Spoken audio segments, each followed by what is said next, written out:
Welcome back to the channel, Jamaican Tesla driver. So I get a lot of questions about the different kind of stuff I have in my car for rideshare in my Tesla.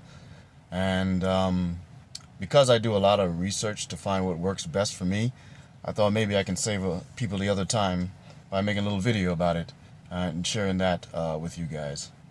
So one of the main things that is necessary at this point for a rideshare driver is a dash cam. Now, I went through a lot of different dash cams, trying them out. First thing, I was cheap, so I didn't want to buy an expensive one, because there is one that pretty much everybody knows is the best one, or at least one of the top best ones. But I didn't want to spend all that money on it. It's like $200 or so.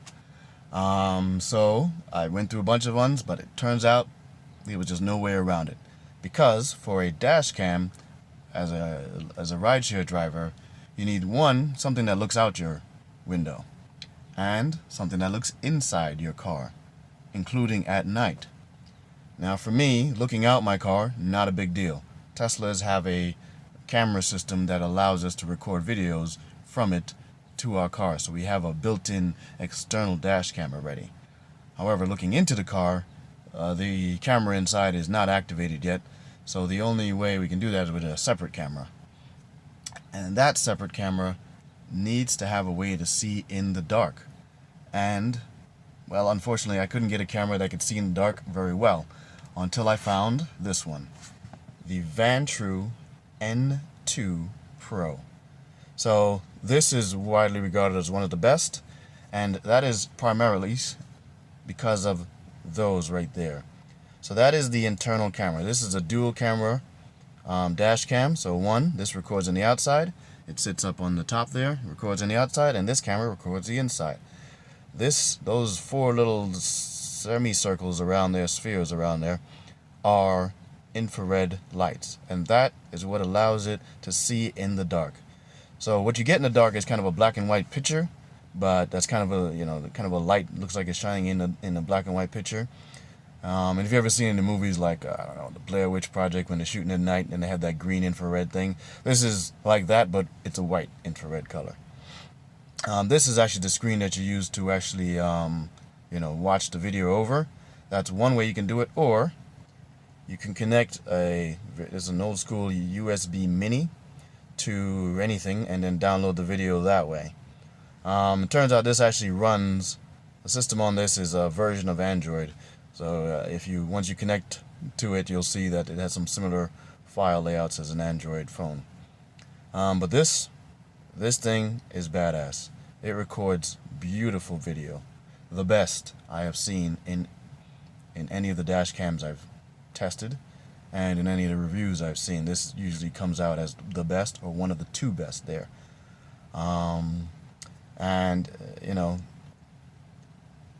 It's a necessity. All the stuff that you see happen is because of these dash cams getting caught, catching the action on there. So I highly, highly, highly recommend this. Even if you haven't had an issue yet, it's just a matter of time. You will have an issue. This will save you more than it's going to be worth to you. That's the first item. The second item, which I can't really show you at the moment, but inside here, these things need an SD card. And the problem is that because of the way they record, a normal SD card usually gets damaged by it. So it really wears on a normal SD card really quickly, so that oftentimes by the time you're ready to use the video, the SD card is damaged and it hasn't recorded anything. So what I found in my research is that you need to get a card that is designed essentially for dash cams. And the one that stands out above all others is the Samsung Pro Endurance.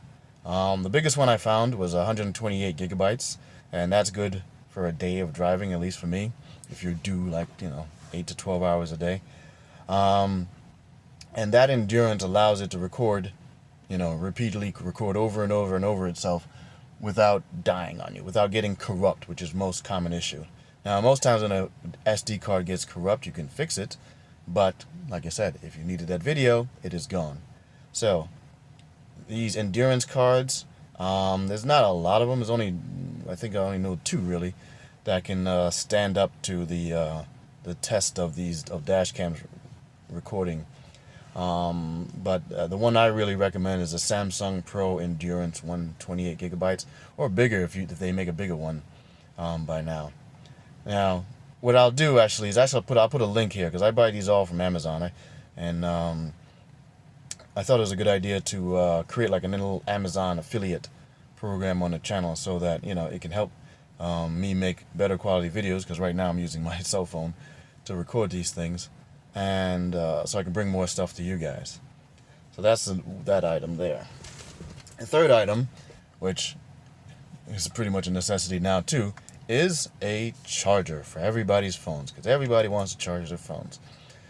Now, there's a bunch of them out there. There's actually a really popular one there that gets a lot of play. Unfortunately, the popular one, if you see my headrest here, you would sit on the metal bar below the headrest. Well, the Model 3 doesn't have any metal bars. This is a solid piece attached to this thing. You cannot take it off. It does not lift up. So I had to come up with a different solution. And I tried a few things out. I tried actually 3 different cables, and that was messy, obviously. And then I found this little thing, and this is the Acme 3-pack retractable multi-USB charging cable 3-in-1. So this has all 3. It has the old school Android USB mini, or just called micro, I believe. It has the new USB-Cs, which is widely believed, like, all new Apple devices support this except for the iPhone, but it's widely believed that they're going to soon change the iPhone over to this too, so that everybody can use this thing. And at some point we won't even need all these, we'll just need this one. Then we have the Lightning for iPhone users. So that actually plugs in with this one USB plug into a USB port if you have one in your car, or if you buy like a lighter thing that can have one on it. This will plug into that. It does not charge them at the fastest speed possible, but I find that riders don't care. I used to have the 3 cables, and they charged at the fastest speed possible for those cables, and nobody really gave a damn. And it was messy, so that kind of hurt things a little bit. So this, very simple, very compact. If you can't use the other ones, which I do think looks really nice, it sits on your headrest there, but I don't have that one. This is a good alternative, and it's retractable. So as you pull one side out, both sides out at the same time, you can see that there, and it gets longer, so they can continue to use their phone while it's charging, because it gets pretty long. And that's that one there. The other thing I highly advise you, especially if you're because I'm in New Jersey, you have to get consent before you record people. And to get consent, you essentially just need like some kind of sign on your car that just says, hey, listen, stuff is being recorded. So to do that, I wanted something that could stick on my car but didn't stick on my car. So I didn't want a sticker on my car. So I looked on Amazon, and sure enough, I found this. This is a magnet. So this will attach to any kind of steel or metal, not aluminum. It cannot attach to aluminum. And there it is. So it says, for security, this vehicle is equipped with audio and recording devices, and consent is given by entering vehicle. I find this to be the perfect solution for me. It just magnets onto the car. I can take it off when I'm not driving, and I move on. I also have this other magnet, and this one says, no unaccompanied minors allowed in vehicle. If you don't know, both Lyft and Uber do not allow you to carry around people under the age of 18 unless they're accompanied by somebody over the age of 18. I know a lot of people don't listen to that rule, but you're somebody just telling on you one time from being deactivated. They do not play around with that deactivation there, so this sign kind of helps you alleviate people that would try that, and you can just say, listen, I can't do that. You see the sign on the car. I'm sorry, please cancel the ride. Nice little magnet so it doesn't mess up your car, and then move on. Both of these I'll have in links there so you can see them in the description of the video. And finally, you probably have one of these already. If you don't, just buy this one immediately. and that is a phone mount for your car.